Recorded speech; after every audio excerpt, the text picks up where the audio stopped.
Assembly constituted as the 10th convocation for the purpose of conferring degrees and award of prizes. We can do better with that round of applause. Thank you very much, our dear Chancellor of our university. At this point, let me quickly welcome to the podium Professor Gabriel Ewe, who will give us the citation of the convocation lecturer. Welcome, Professor. Thank you. His Grace, Most Reverend Dr. Ignatius Augustine Kubeze, Your Excellencies, distinguished ladies and gentlemen, permit me to invite to be upstanding the convocation lecturer for the 10th convocation ceremony of Veritas University, Kola Adeshina.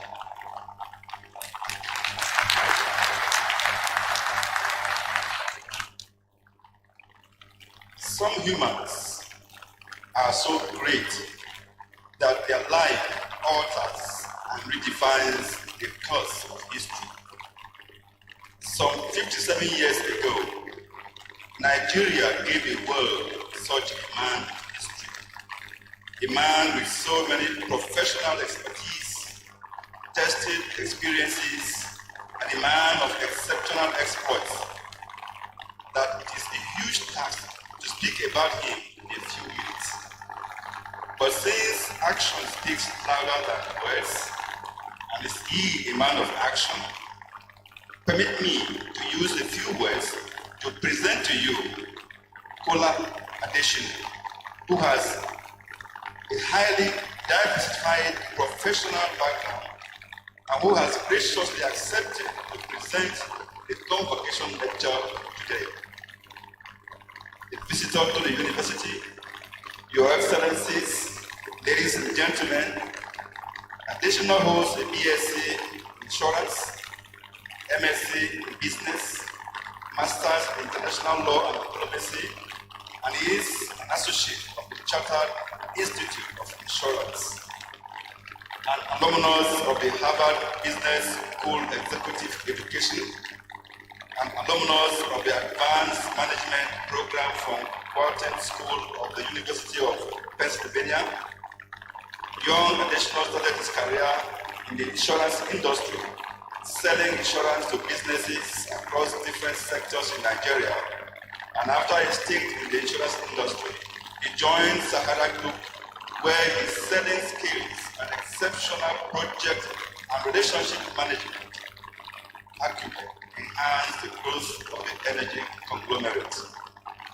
At Sahara Group, he has implemented many initiatives, including the nationwide strategic management of the supply chain of fuel to the emergency power plant of the defunct National Power Authority, now Power Holdings Company. Has led the Majestic Oil delegation on the acquisition of the Sierra Leone refinery. He has managed the crude oil contract of the group in Côte d'Ivoire, and he has served as the Director of Infrastructure, responsible for the acquisition of strategic assets in Africa. Additionally, also served as a member of the Presidential Committee on the accelerated expansion of the electricity infrastructure in Nigeria, which culminated in the unbundling of the Power Holdings Company of Nigeria success to companies. He has led and steered a strategy that facilitated the acquisition of the group's power assets, which include Keja Electric, the largest privately owned power distribution business in sub-Saharan Africa, where he currently chairs the board of Keja Electric. The Ibin Power BSc, which is the largest thermal plant in sub-Saharan Africa, and the first independent power limited in Nigeria, with 1,320 megawatts installed capacity, providing a quarter of the total generating capacity in Nigeria. Since his achievements in the energy sector are so numerous, permit me, Your Excellencies, to highlight just but a few. At the Keja energy, more than 400,000 customers have been metered. 99% of distribution customers are metered, while 50% of grid energy from 2020 was distributed. At a mean, the company's aggregate technical and commercial collection loss has been reduced to 28.7% in 2020 from 48.7% in 2016.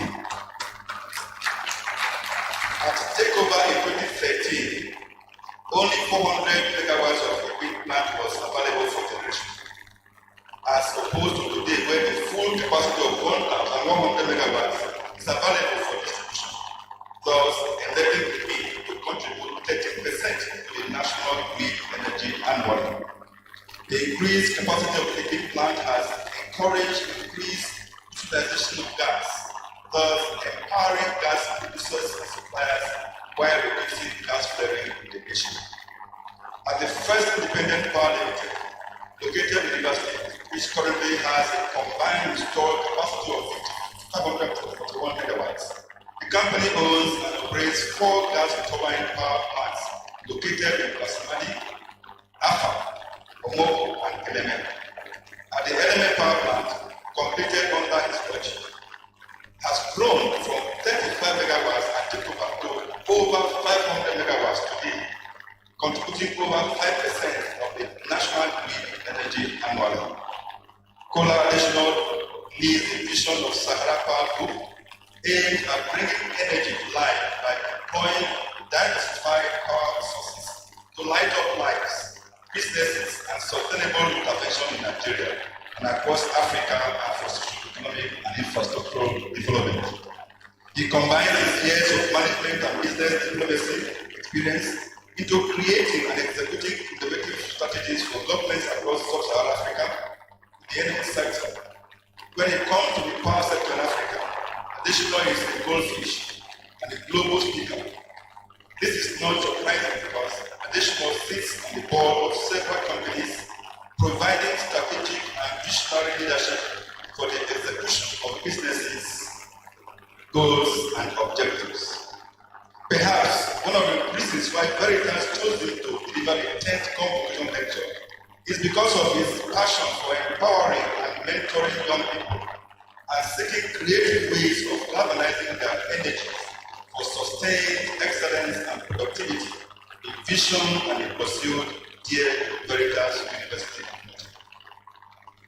As one known as a Pan-Africanist, a seasoned entrepreneur, and an avowed promoter of Pan-African dream of regional integration and trade, the visitor to the university, Your Excellencies, distinguished ladies and gentlemen, it is my utmost honor and singular privilege to present to you the distinguished lecturer at the 10th convocation ceremony of Veritas University Abuja, a consummate entrepreneur, a man who is bringing energy back to life in sub-Saharan Africa, a tested and experienced academia, an insurance and finance guru, and a well-traveled trade and diplomatic expert, the group managing director of Sahara Group, a leading international energy, power, oil and gas, and infrastructure conglomerate, with operations in over 42 countries across Africa, Asia, the Middle East, and Europe,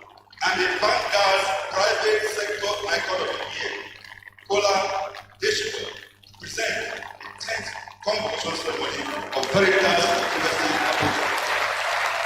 Ladies and gentlemen, a round of applause for our convocation lecturer as he makes his way to the podium to deliver the lecture today. And we thank Professor Ege for that well-worded citation.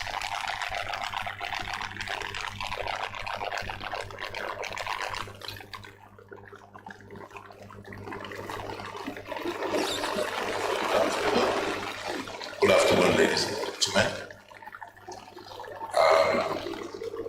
It's my honor and privilege that I have to come here to deliver this wonderful lecture that I hope you're going to be able to enjoy. But before then, let me observe the relevant protocols. The President, Catholic Bishop Conference of Nigeria and visitor to the university, Your Grace, Most Reverend Augustine Akwezi, the Chancellor, Your Grace, Most Reverend Dr. Ignatius Kagama, Pro-Chancellor, Your Lordship, Most Reverend Professor Geoffrey Ina, the Vice Chancellor, my brother and friend, Reverend Father Professor Zink Oku, my dear brother, Professor Paul Oliki. It's my pleasure, and I think I really have to recognize you, especially at some point of mine. My dear sister, Reverend Sister Grace Uche, who persuaded me forcefully to not just deliver this, but to come promptly. Reverend Sister, God bless you.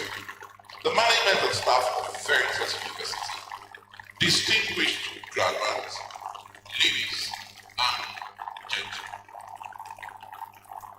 The topic for today is technological advancement and the future of education, reimagining the school-to-work transition in Nigeria. It is a tremendous honor to be with you today on the 10th convocation lecture and ceremonies of this excellent institution, Veritas University. I wish to express my sincere appreciation to the board, management, and staff of Veritas University for graciously extending this invitation to me. I've been asked here to speak about technological advancement and the future of education to enable us reimagine the school-to-work transition in Nigeria. Given the new normal, the impact of the pandemic on people's lives, and the rapid changes we can observe in the world of education and work, there is no better time to address this subject. Malcolm X said, education is the passport of the future, for tomorrow belongs to those who prepare for it today. In truth, education is the bedrock of the society, and we are built on the basis of the kind of education we receive. The impact of education is dependent on the foundational space which has been created over the decades.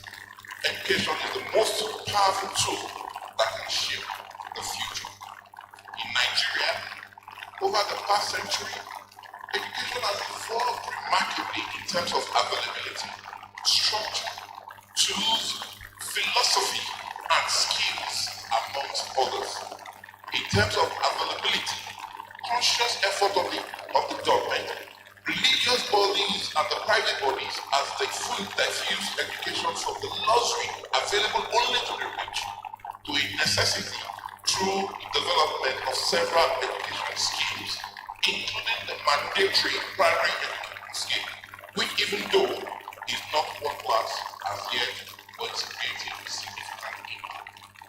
I would want to pause here briefly just to share with the graduates in particular and other end of the lesson that whilst I graciously would accept the citation given of me today, it will be important to note that in time past, I grew up from a very humble background, and I've been humble. And humble meant that at the point in time in my life, people thought I had bullets.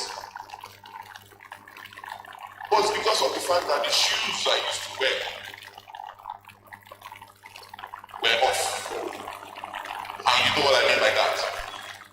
When you've walked the road looking for ways of survival, your shoes show the signs. Today, I thank God Almighty for giving me the opportunity and the privilege to stand before you.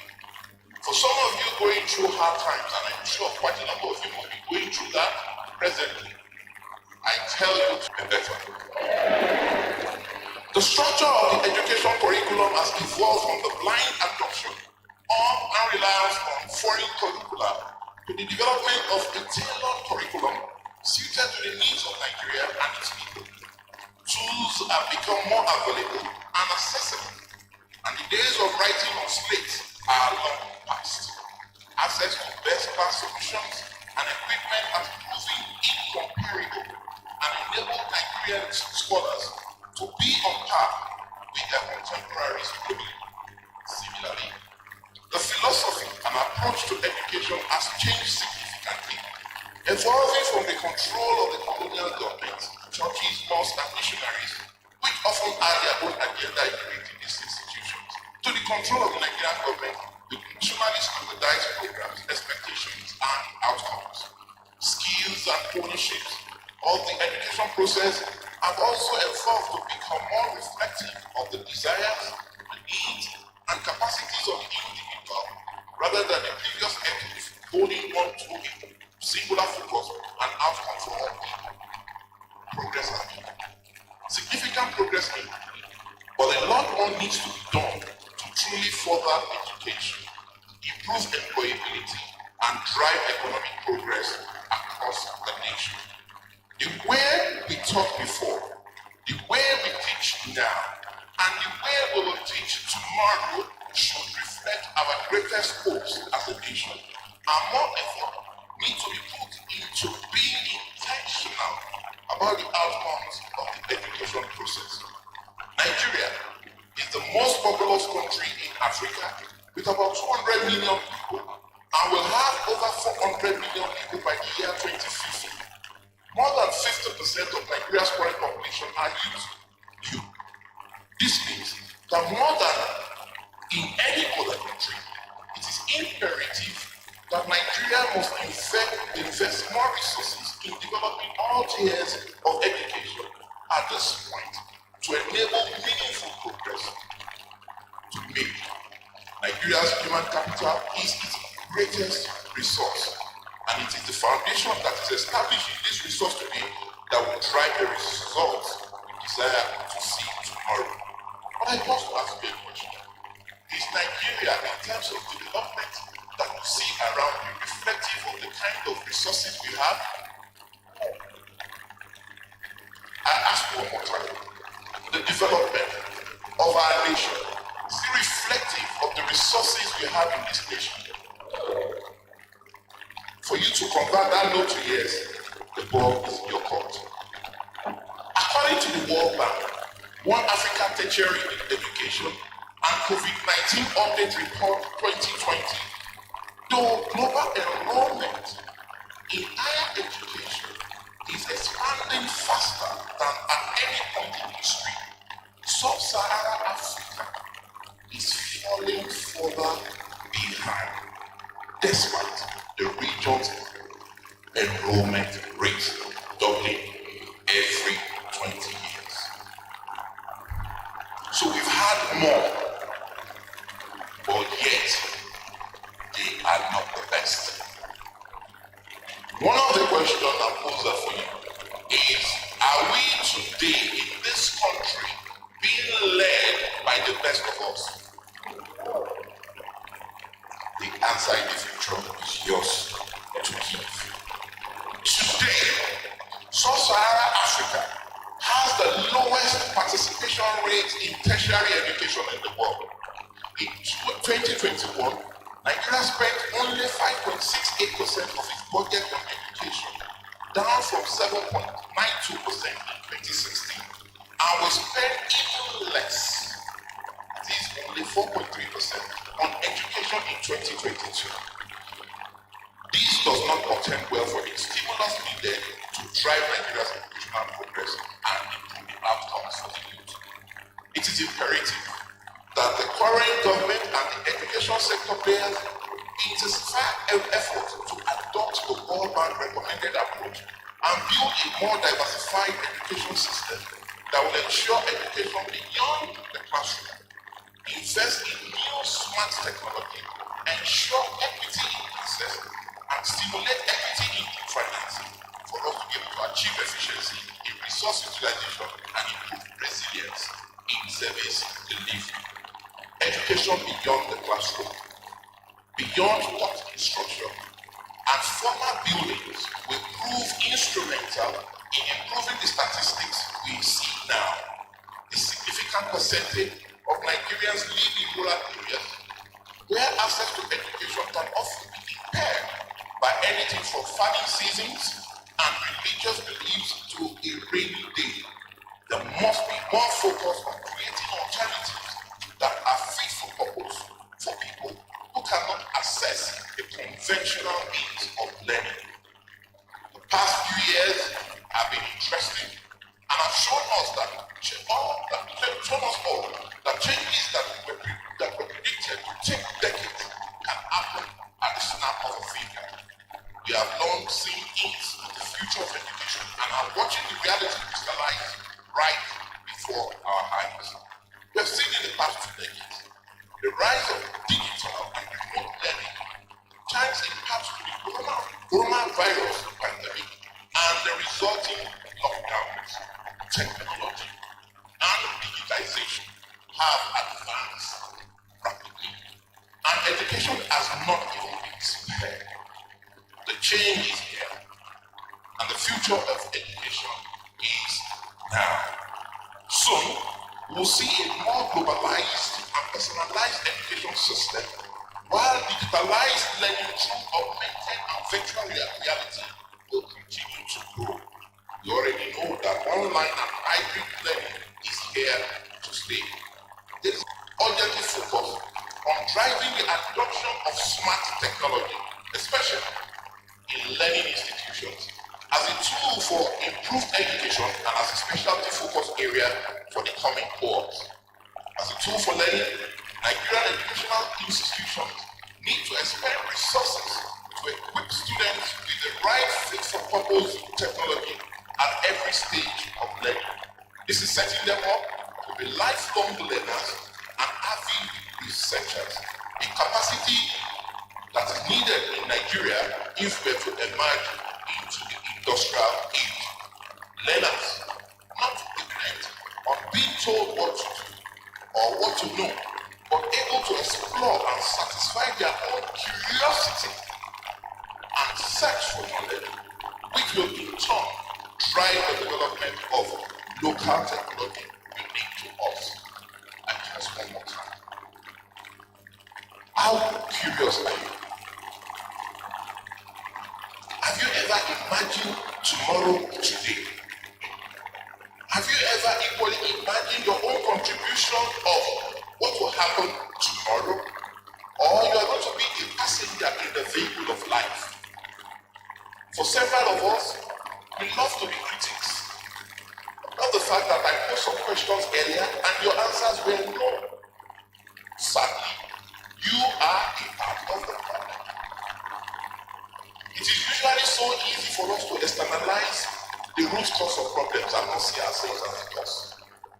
Oftentimes, in my own life, the progress I've made from poverty to prosperity is based on the fact that I always look at the man in the mirror.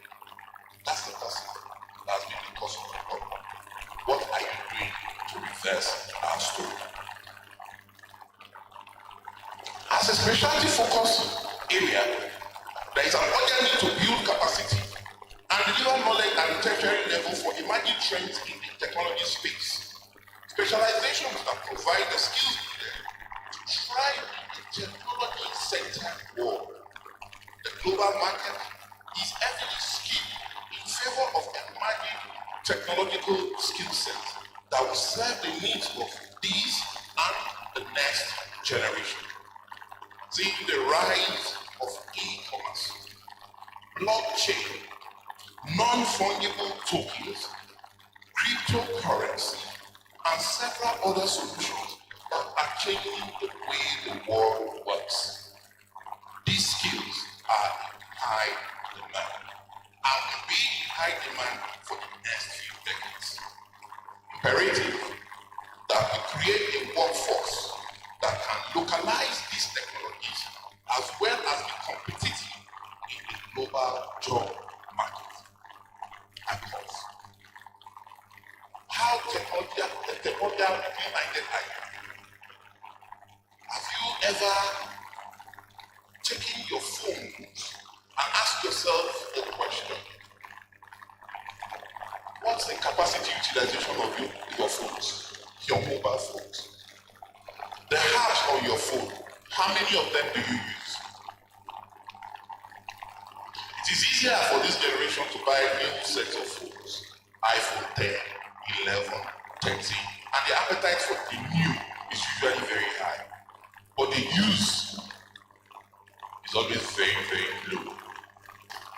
The driver of tomorrow, I repeat, technology will drive the future.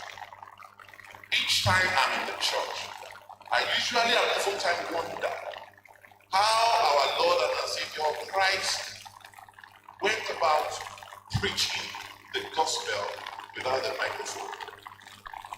Today, technology has improved dramatically and significantly our means of communication and the number of people we are reaching.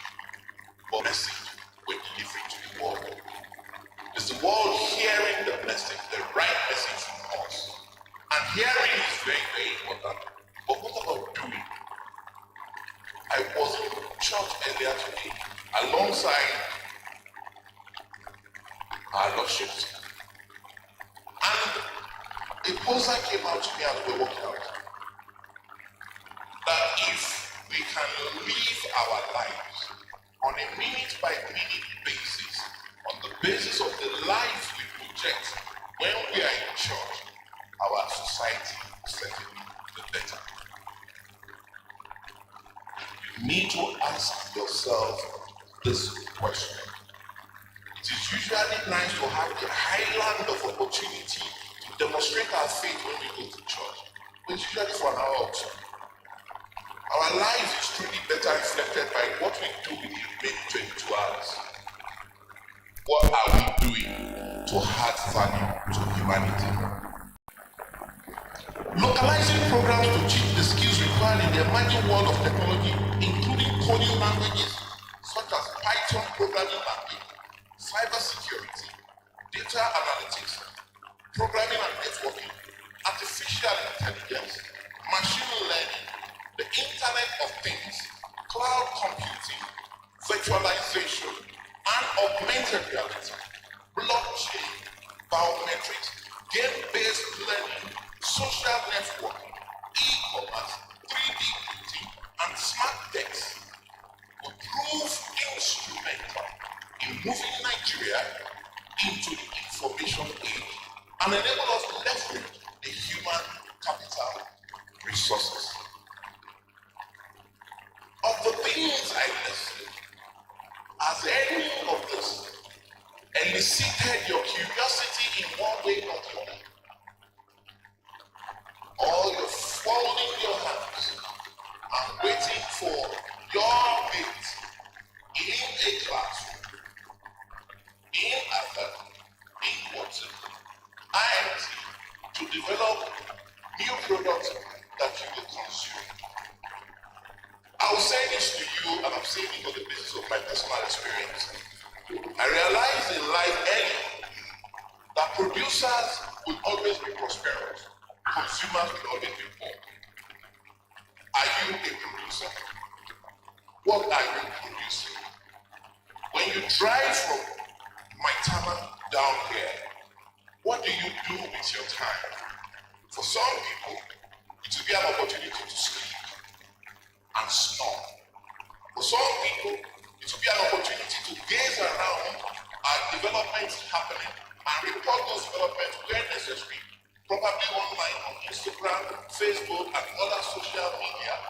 Or some persons will be asking, what is the need in this environment? What is lacking here? What value can I have here? The more of that mindset change that happens in this country, the better it is going to be for Nigeria. Much of the developed world has advanced steadily from the first industrial revolution and are now implementing the fourth industrial revolution, characterized by information and communication and the rise of smart technology. Nigeria is still in the early stages of an industrial revolution. To leapfrog the next few stages and derive exponential growth for our economy, it is necessary that we focus on building capacity and skills as well as technology for the information age locally. It is therefore an imperative to you, my friends, our leaders of tomorrow and today, to immerse and upskill yourself for this new world we are in. This world of tomorrow is just around the bend. While the institutions focus on creating programs around these skills, you must take every channel you have, especially harnessing the power of social media and the internet to learn, as it will be very, very useful. Time is the most precious tool, and you must be mindful what you do with it. The same hours some will use to scroll the streets of Instagram, use in upskilling themselves. It is a matter of choice. I mentioned earlier about mindset. What's your mindset like? What are you thinking about? The heart of a man is reflective of how great it's going to be. What's in your heart? Is it evil? Is it good? Is it for you to add value or to take away? What are you thinking about? The next one, the choices you make. What are the kind of decisions you're taking? Are the decisions you're taking today going to help you to take you from Shomolu like it did for me and took me to Ikoyi, Maitama, and several other places? What choices are you making today? And you not just making choices will not give you the kind of desired result you want. It's what are you doing? It is not what you're thinking. It is not even just the decisions you make. It's what are you doing? Move from the era of just talking to the era of doing. Education is what you make of it, especially in this new world. Several of the wisest people I have ever met in my life have followed unconventional paths to success. One consistent thing I have learned is the agility of reinvention and capacity for innovation. At some point in time, it was the 4 p.m. big box television. I think most of us of this generation will tell you, we wait for NTV before it became NTA at 4 p.m. when they will sing the national anthem and then we'll start watching TV. But we click from that era to 24/7 TV. Today we all carry our screens there in our pockets. I remember the vivid pleasure, now displeasure. Those days when we used to go to the computer center, University of Lagos, just to look at the mainframe. It was a room, they had a big room dedicated for the computer. And we all went there to see the museum. To operate it was a problem. But today, somebody somewhere has done something significant to influence our lives. Each and every one of us in this room, we have a phone in our hand. 40 years ago, 45 years ago, this was absolutely unthinkable. At a point in time, mobile phone was said to be the exclusive reserve of the rich. Today, mobile phones are there everywhere. At some point in time, as I was saying, we've had many changes which took place when Steve Sazon, a 24-year-old boy, created a digital camera in 1979. A 24-year-old guy. Check your age. He worked for Kodak, the biggest photo film company at the time. They told him it was cute above it, but they shut it down. They couldn't understand the future of a 24-year-old saw. 2 lessons to learn. People will shut you down with your ideas. They will call you crazy, like they call me a lot of times. But they always regret calling me that because why? They now say to everybody, Kola is mad. Kola is what? Is mad. And what does mad mean? Kola is making a difference.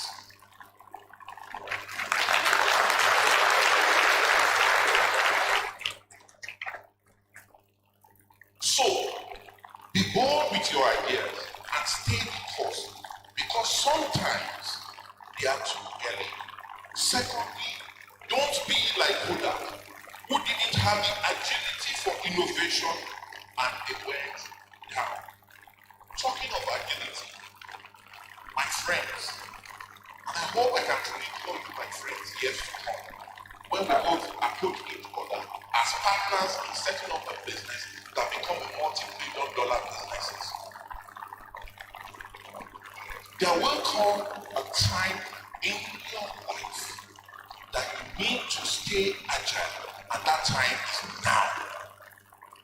Agility simply speaks for four things: creativity, adaptability. For you to remain relevant, you need to stay where? In the place of creativity. You need to stay where? In the place where you can adapt. You need to stay where? In the place where you are responsive. And you need to stay where? In the place where you can diversify. Four things: creativity, adaptability, responsiveness, and diversity. The more of the four items I listed now you use in your daily life, the better you become. For you today, the die is cast. Today, you step into the new phase of your life of individual and collective responsibility in creating work, value, and advancing humanity.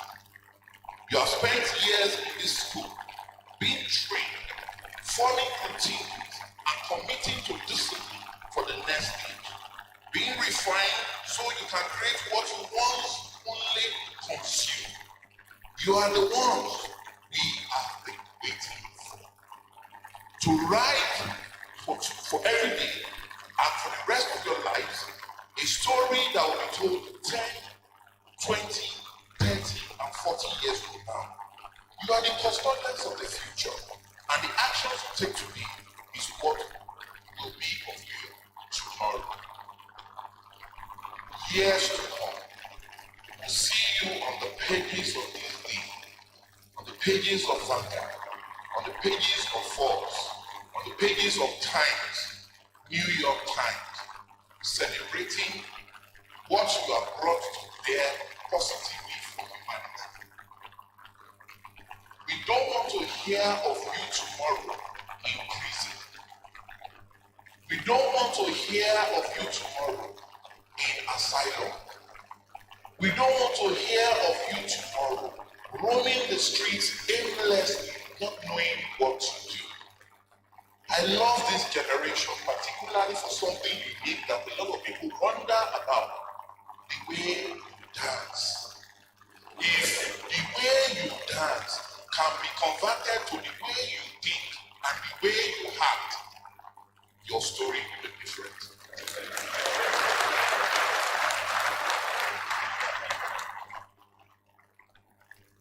In technology, over the past 2 decades, we have observed rapid advancement from the widespread adoption of the GSM phones to the smartphone revolution, the growth and takeover of social network platforms, advancement of high-speed internet networks, including 3G, 4G, now 5G, within our shores.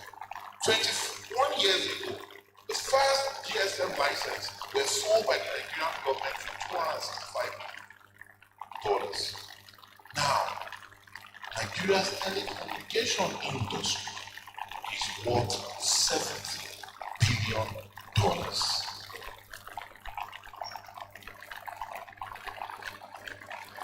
Some companies, some individuals came together, bought 3 licenses for $265 million.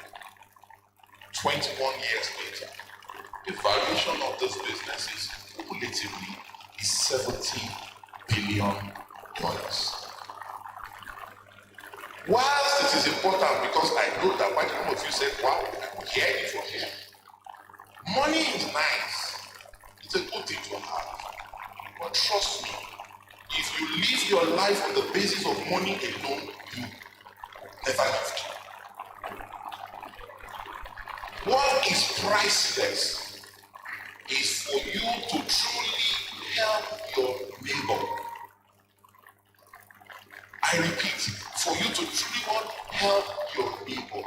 Whilst doing so, making money, you are not committing a sin. The people of the world that we celebrate as billionaires today, guess what they're doing? They're helping the world. I have a friend, he's one of the richest human beings on planet Earth.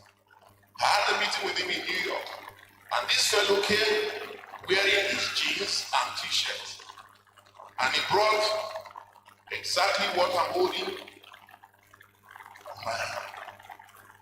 I checked his rituals, and I saw that it was just happening. And I sat in front of this guy. I made my presentation about Nigeria and the potential we possess. And this fellow just looked at me and said, "You are the 8th Nigerian I'm meeting." That the others came like this, but that he's examining me, and I love to promote Nigeria. I was wearing this same senator suit. And by the way, with due respect to each and every one of us here, and I mean due respect to everybody, the more I see us wearing suits, the hungrier I become. And the reason being that I know that the colonial masters, in consonance with their own environment, imposed on mankind that we wear suit that is called formal. What I'm wearing under is the most formal and the best outfit sold by a Nigerian. So our weather does not support wearing suit. So I want to beg each and every one, because if you can find a way of promoting Nigeria, you see the kind of money that will be made by fashion designers, tailors, and the rest of them. Because we convert our lawyers in their robes to Nigerian outfits, and some of our friends in the banking sector, they, like I say, suits and the clothes you wear is not you. It is when you open your mouth that we know who you are. You don't know who you are by what you wear, because that's just by sight, isn't it? But when you open your mouth, what comes out is what you are going to pay more attention to, not what you are wearing. Can we start to please promote Nigeria? They are wearing Nigerian things. It shall be well with us. So some of you might want to go into tailoring and fashion designing.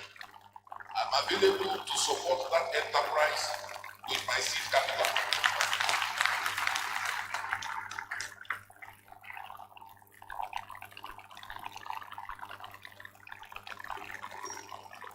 Due to all the recent uncertainty around the pandemic and the resulting impact on the global economy, which is still in progress, the future of work has never been more uncertain. Industries are changing at an accelerated rate. Several small and medium businesses are shut down. Job roles are being eliminated, and companies are restructuring to better stabilize their bottom line. At the same time, structural changes are taking place that impact the world, the way we work. We're doing now freelancing, contractor approach, becoming widespread and more accepted. These new models of work are reinforcing the need for skilled workers who can change, who can learn, who can evolve rapidly, and the nature of work offered to one company different from the requirements of the other. We no longer live in a time where longevity in a career path is ultimate indicator of expertise. Instead, we live in a time where skills, ability, and competence is prized above all. Furthermore, work is now global and will continue to become even more so in the next decade. As such, expectations are higher as the global marketplace for talent is teeming with new entrants, and expert candidates to confirm that as time goes by. To transition from the comfort of school to the world of work, you need to prepare intentionally and with an aim in mind. I often refer to my company, Sahara Group, as a learning company. In my roles as an executive director at the group and group managing director Sahara Power Group, I have worked in various capacities within the group to propagate culture of learning. As of 2020, we at Sahara Group have provided training focused on developing skills for employability to more than 2,000 people through our management training program, engineering, and analyst training programs, and in partnership with various educational institutions across the country. Pause. When my citation was being read, I'm sure quite a number of you must have wondered. This man studied insurance. He went to study masters in business admin and then international law. What's he doing in engineering?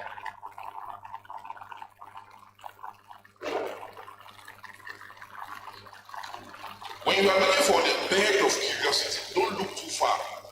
Just come to me. I am insatiable in my curiosity.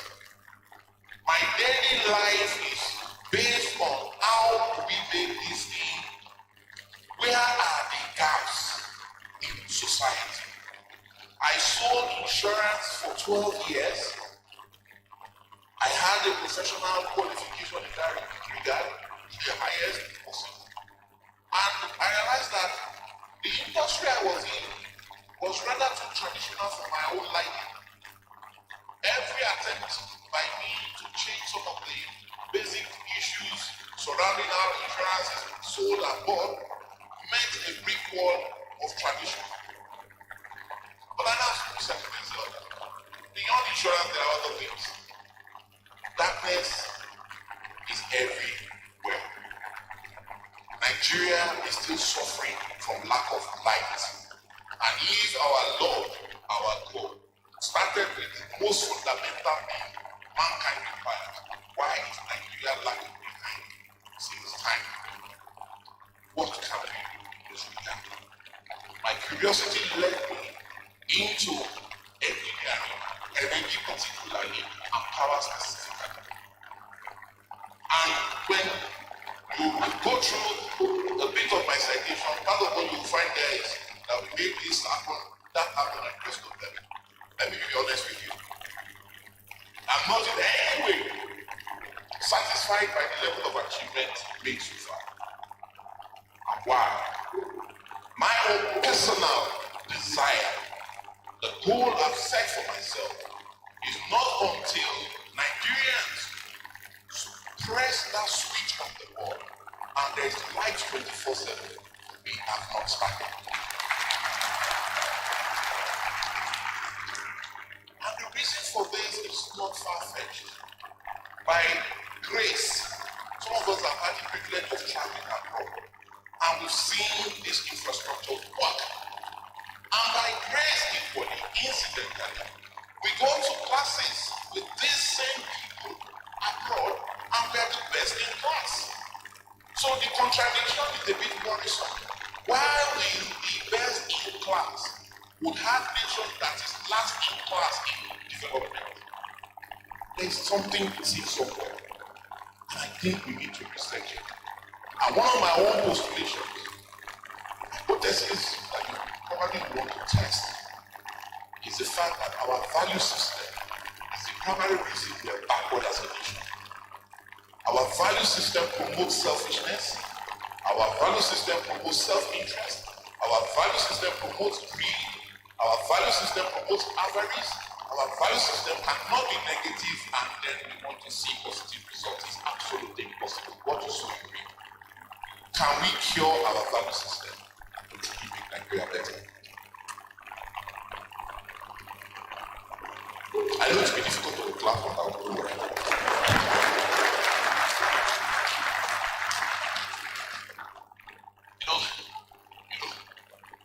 Criticism is always very difficult, isn't it? Especially if it concerns you.